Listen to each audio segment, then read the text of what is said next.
Look, we had the warnings that you shouldn't expect a trade from Nick Caserio. We've seen it. He's only made one move since he's been here at the trade deadline. That was when they traded away Mark Ingram to the Saints. So look, the Texans, there have always been a lot of things that the Texans would never do because they just don't do that. They'll never draft a black quarterback, certainly not two. Oh no, they'll never hire DeMeco Ryans. He sued him back in the day. So it wasn't beyond my imagination that somehow Nick Caserio would, for the first time, acquire a player at the trade deadline. But the move that they did make, trading away Khalil Davis, I've seen a lot of people upset about that because Khalil Davis is kind of he's like a dark horse favorite of the fans because he's a role player, he's a backup, but when he shows up, he tends to do it with violence, and I always appreciated that about him. But to stick to the defensive tackle right now, and we'll get on to the guys that the Texans didn't trade for. So Khil Davis, backup player on a position group with the defensive tackles that doesn't have a lot of top-notch, top-end guys that are all pro or anything, but they're very deep. So Mario Edwards currently serving his suspension. He's going to come back soon. You've already got Fatukasi. Danico Autry on third downs will play inside.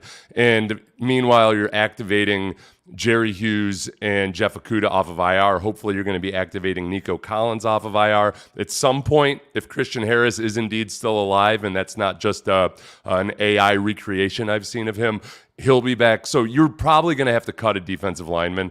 And this probably came down between Kurt Heinisch and Khalil Davis and just who they liked based on age, contract, playing, all of that.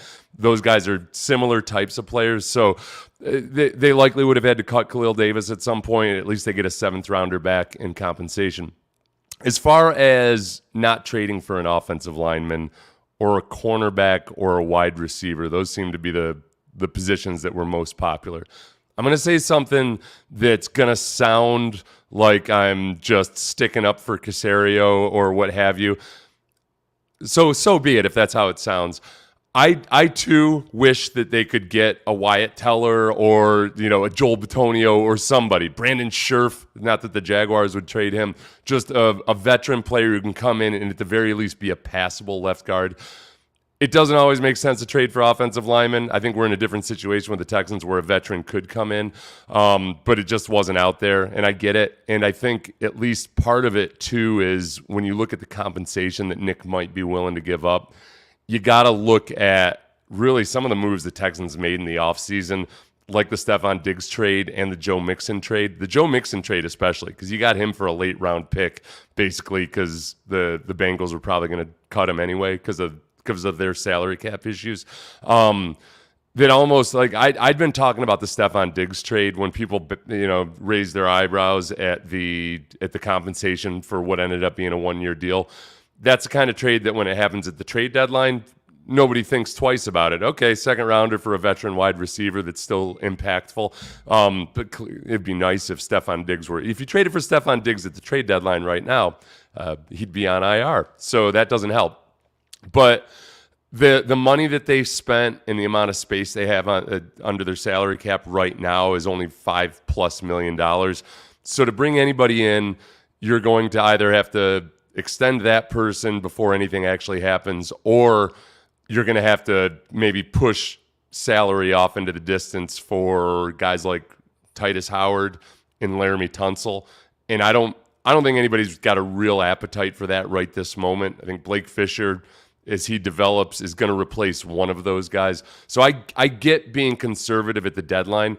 My biggest issue with the guard position right now is that I feel like they just waited far too long to make a decision. So now you're stuck in this bind before the trade deadline where you're thinking, well, Jarrett Patterson performed better than expected at center last year, and he looked good in his one series at left guard this year. Kendrick Green had some rough snaps versus Quinnen Williams, but neither he nor Jarrett Patterson had a full week of practice playing left guard before they were thrown in. So I'll give both those guys a little bit of a break in terms of any of the bad plays they had, but we don't know where Jarrett Patterson is with the concussion protocol. Kendrick Green, he's got limitations just size-wise and from his skill set, but I think he can still definitely be better than Kenyon Green had been performing. So, this is Robert Land. I've credited him with this multiple times. He kind of bludgeoned this into my head that for all of the issues on the offensive line, by far the biggest one has been at left guard. And they were better. They weren't a good offensive line last year, but they performed better with a hodgepodge of various guys playing left guard. They performed better as a whole. So I think that you're stuck in a position where you've got to just bank on Patterson or Kendrick Green or somebody else that I might be forgetting or missing out, or maybe somebody that goes on the waiver wire here over the next couple days as teams kind of resort out the trade situations. The defensive backs, yes, I would have liked to get like a Marshawn Lattimore, sure. But I think with the return of Okudah, I just need them to have enough flexibility that at times they can swap out Jalen Petrie for an actual cornerback. There's just times where if they're going to have cover zero blitzes or they're going to be doing some things that they need to acknowledge and recognize that Jalen Petrie is not always going to be the best guy to be covering Devontae Adams when you're blitzing. So and I think they got through the first half of the season kind of disguising that and it not being as big a deal because of a combination of wide receiving cores and quarterbacks that they were playing. When you get up against the really good teams, and remember the Bills didn't have Khalil Shakir at the time. Mari Cooper wasn't there yet. That wasn't a great wide receiving core. They're going to start facing more of that, and obviously in the playoffs, who knows what you'll see. So I'm disappointed that I didn't get somebody that they could just slap in there at guard, and whether he knows the system or not, he can just be trusted that in one-on-one pass protection, when that's what's called for, he's not going to get beat so often and allow C.J. Stroud to get hit so much. And so it's really all riding on Patterson and Kendrick Green at this point. There's another point I forgot to make but didn't write down, so I'm going to lean on you guys for this. I will take almost all the questions right now because I need to stay the hell away from this election news. Not for any reason other than, oh yeah, by the way, tickets.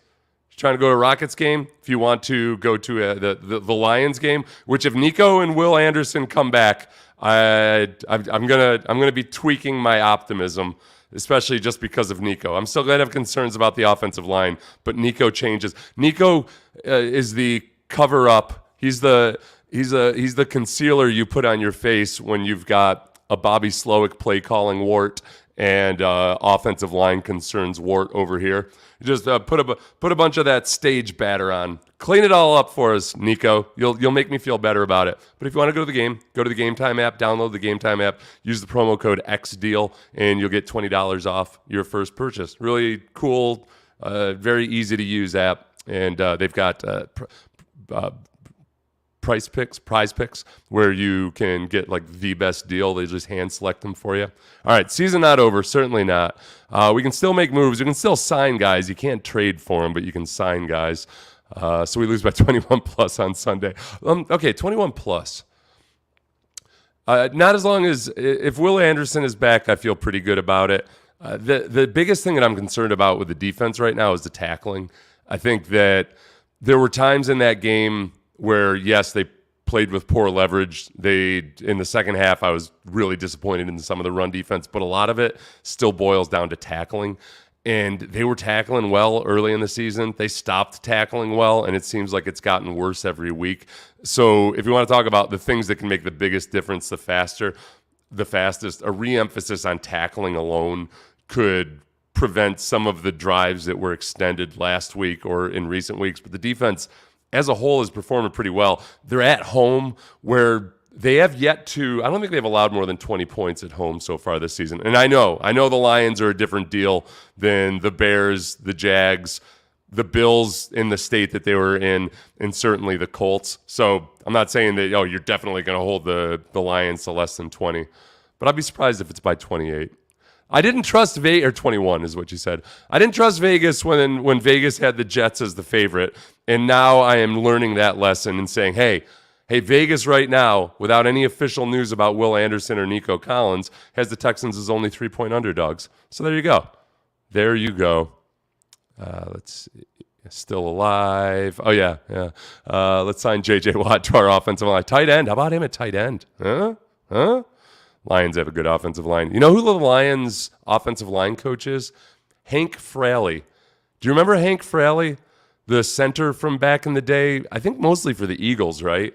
But he had a real sloppy, bad body. Though I love those guys. Just no ass, big belly, mushy arms, and he got it done in the NFL for a long time. He's the offensive line coach for the Lions. And now they've got some studs, like Penei Sewell's a bona fide stud, but they work well and they're very, very physical as a unit. They still haven't made Danico a starter yet. Danico's not going to be a starter at defensive tackle. So, you mean on the depth chart? So maybe that means that Will's coming back? Okay, I'll take that, man. After Hunter and Will, our edge rush is garbage. IMO also. You know what, when Danico Autry's in there at defensive end, he had a couple reps in the game. I was just watching his snaps from last week. It's just clear that he doesn't have that same level of explosiveness or speed as those two other guys, but he's got a good arsenal of moves, and he gets pressure. I mean, he had really nice pressure, really nice move and pressure, if I recall properly, on the touchdown that Jalen Petrie led up to Garrett Wilson. So you got to factor Danico Autry in there too. He's not the same as Will, but he gets it going. Jerry Hughes, we'll see how he looks when he comes back. Yeah, Harris hasn't had any training camp or regular season reps. I don't want to see him coming back in December. This is where the linebackers this week might face the biggest test in terms of, hey, this is a team that hasn't played a whole bunch of their actual base 4-3 when they've got three linebackers in the game. Christian Harris really could have helped this week, and the other guys have filled in admirably. But this is a team that I think that you want to be able to run your base 4-3 against, and it's tough sledding stopping these guys. Should have gotten O-lineman in the draft and gotten rid of $50 million Tunsil, like I said to do last year. Tunsil, is he worth the money? I mean, he's certainly not worth another league-leading contract, but he's the least of your concerns on the offensive line right now. It's if all you're doing is forgetting the money and just looking at the play across the board, the interior offensive line is way more of a concern than either of the tackles. Not that I'm super enthused about either of the tackles, but they're not the problem. There's multiple problems, but on the offensive line, they're not the problem. Let's see. Yeah, I think that's where I am, Stephen O. There were guys available. I mean, Lattimore, I haven't really looked at the deal there yet. It would have been a luxury purchase in a lot of ways. This is a team that was super aggressive in the offseason, and whatever Nick Casario's history is of not making moves at the deadline, I didn't really see any reason to believe that this would be the year he'd bust it, unless there was a left guard out there where it actually made sense. And I'll say it again. People are hesitant to trade for offensive linemen because it's harder for them to just get integrated into the system.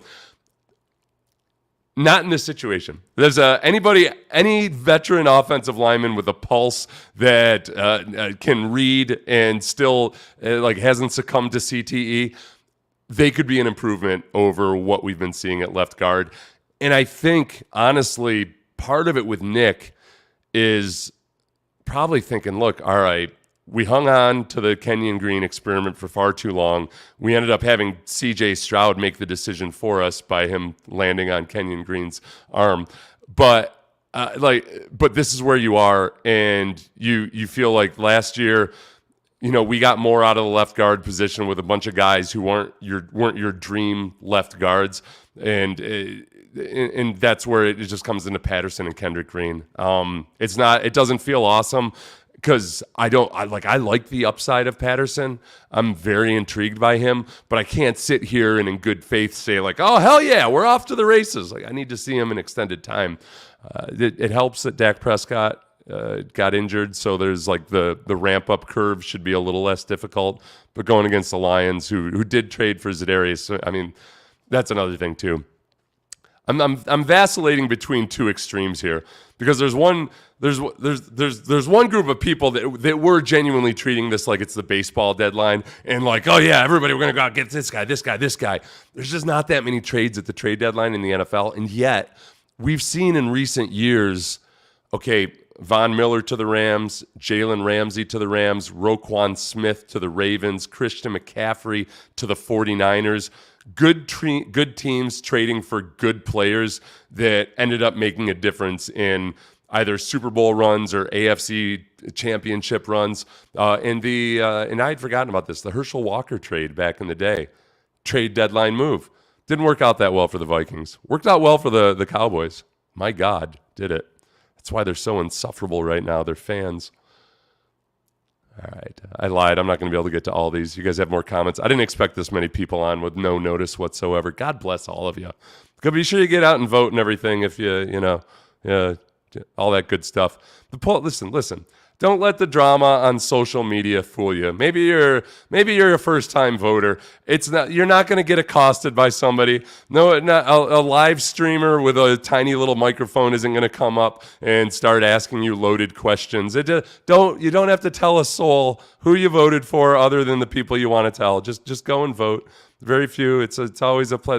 The workers at the station are pleasant as hell. They're just happy that you're not like. It's all good. Just go vote. The biggest thing about voting is that usually, hey, I'm with you, Champ Slice, but I like participating and doing my spot. This is a great thing about voting.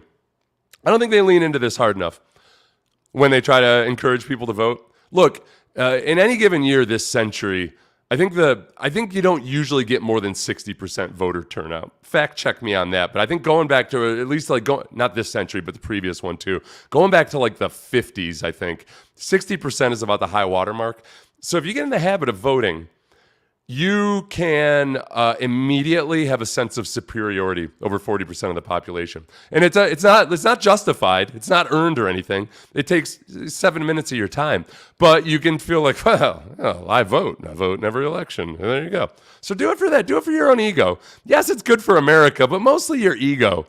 Lord your statesmanship over others, your solid citizenry. Just do it. Lord it. Lord everything you can. I actually got a write-in vote for president in 2016 when we were running just a fake election just for fun, where Meltzer and I were running for office. And that was like, we started that early. And then we started to see exactly how heated an election that was becoming.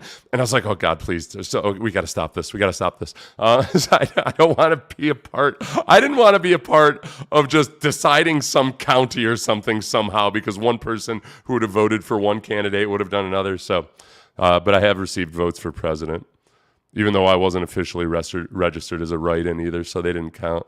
I vote for no unsportsmanlike conduct in the NFL and let players be men. Yeah, give me your platform. Give me your platform items.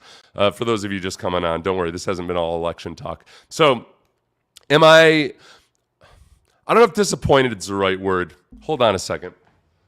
Just stay right there. We printed this out earlier so Sean and I can get a better feel of our emotions. Just wait 1 second. I'm right here.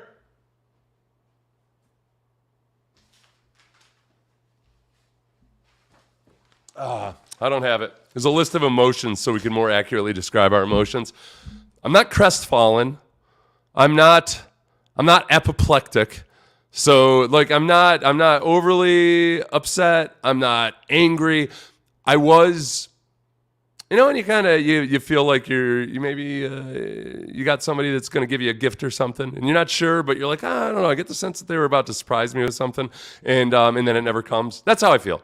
Like I was like maybe you think somebody's going to give you a surprise party. This has never happened to me, but I've seen it be the plot of various sitcoms.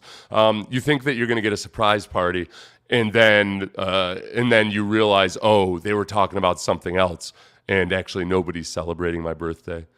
That's how I feel right now. And then usually in the sitcoms, what happens is they were fooled, and there actually was a surprise party. But because the trade deadline has come, then my hopes of a sitcom happy ending are pretty small. But I do it heightens the focus on left guard. there's a ripple effect that at times, especially early in the season, I think when they've been trying to compensate for Kenyon Green and the interior offensive line in general, but really it starts with Kenyon Green, that they've been putting pass protections that make it tougher on tight ends and running backs to pass protect. I do agree with D'Amico and Nick that there is more to be done just by the tight ends, by the wide receivers, by Bobby Slowick in the play calling, by C.J. Stroud, who's starting to look steadily a little bit more rattled in a little bit. It doesn't look like he's lost his calm, but you can almost see him doing the math in his head, like the probability chart of, all right, if I stick around in here, what are the chances I'm going to get strip sacked or have somebody hit my arm while I throw, so I'm going to scramble a little bit earlier, or likewise, sometimes, he's doing a better job of hitting targets earlier or hitting the easy targets to get rid of the ball, but then now he's stuck in that zone of, all right, but when do I hold on to the ball?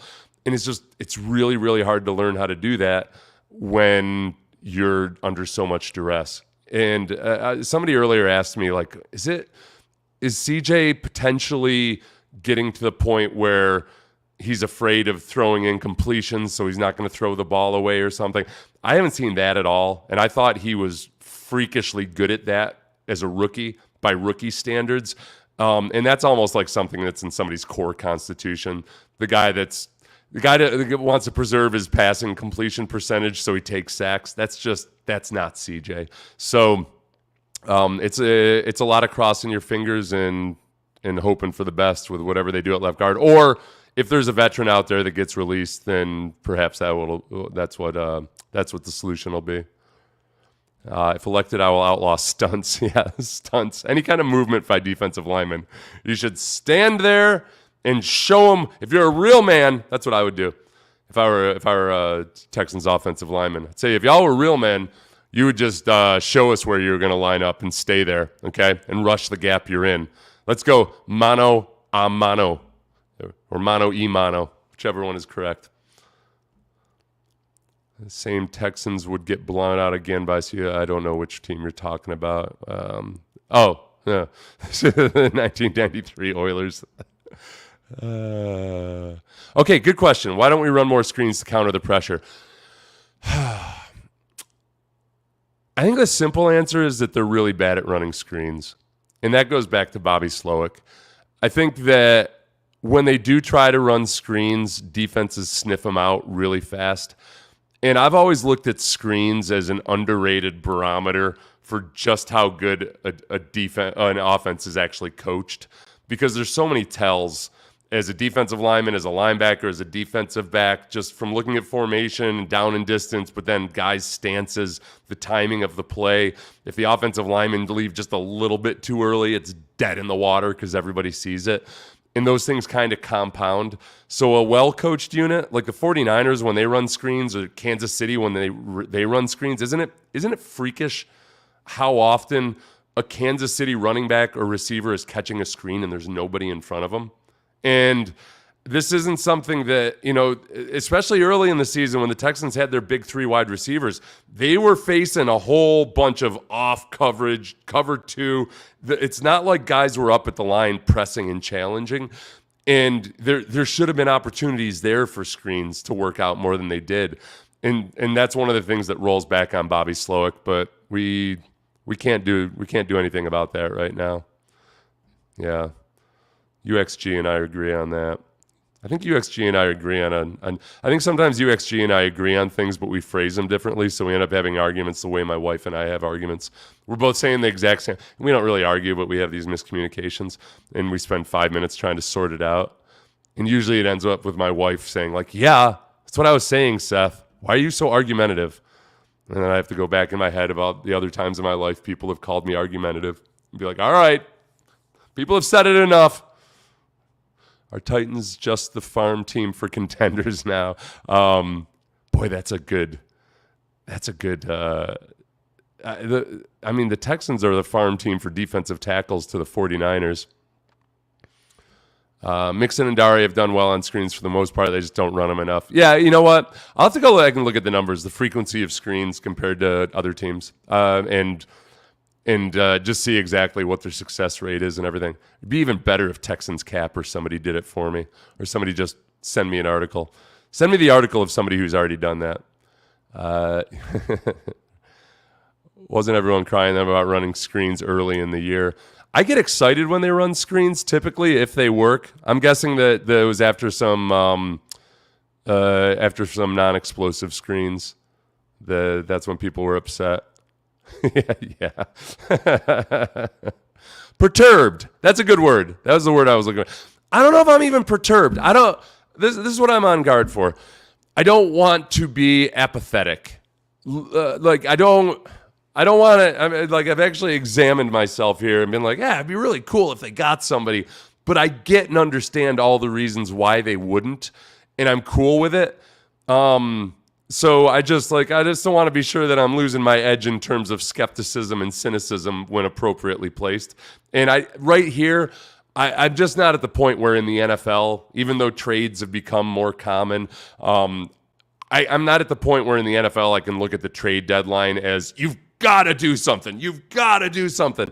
I just don't feel that way. This is the closest I felt to it this year, partly just because they're a good team again. They're not as good as they should be.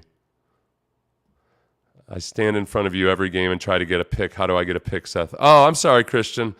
Dude, it's been so hot, man. I'm sorry. Okay, what's the weather going to be like this week? Well, it's a night game, which could be good or bad because it means the pregame show is, let's see.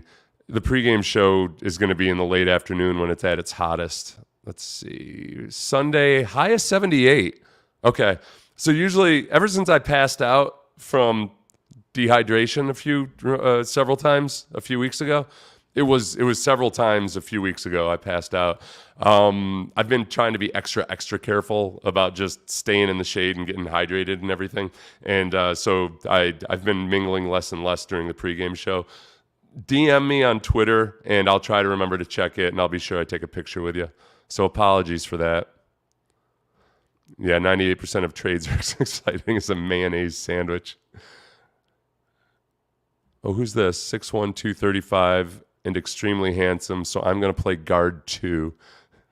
I don't know what that's a reference to. I feel good about the Cowboys game now that Dak is out. Yeah. Okay. Why don't we fire Souther? Seth, wouldn't this be the first thing to change on the offensive line? Probably. And I'm real hesitant sometimes to blame coaching when there's also, obviously players aren't out there performing. There's times where I just look at the footwork of the offensive line. I look at their pass sets, and they don't move as a group the way they should be. And they've got good enough players to be doing it, but a lot of it, comes down to the interior line where Juice Scruggs, I feel like I'm being more patient with Juice Scruggs than anybody else is. I want to see Juice Scruggs with a good left guard, like just a competent left guard to his left, because I do think that for where I thought he'd be and what I'd hope to get out of him, his performance would be okay on a lot of other NFL offensive lines, some good offensive lines. It's just that he's a young guy with a young quarterback behind him playing with a young player to his left. And I think that sometimes skews things a little bit left of average or left of where you want to see him at this point in his development. Having said all that, the way they're not picking up stunts, the way they get themselves in trouble with their footwork, or where at times guys, you've got 4 guys taking outside zone footwork and 1 guy taking inside zone footwork, or vice versa. These are the miscommunications that I don't get, and a lot of times that does go back on coaching. So I think that's probably not what they're gonna. It doesn't look like they're going to do it this year, but maybe they switch him out in the offseason. Because the other question is, okay, who replaces him? How much do they like that guy or believe in him? Personally, I would pay a huge amount of money to get Mike Munchak out of retirement. I don't care. Everybody's got a price, Mike Munchak. Mike Munchak played in the NFL for a long time. He coached forever. I think he's doing fine financially, so you'd have to give him a lot of money, but he's so good as a coach.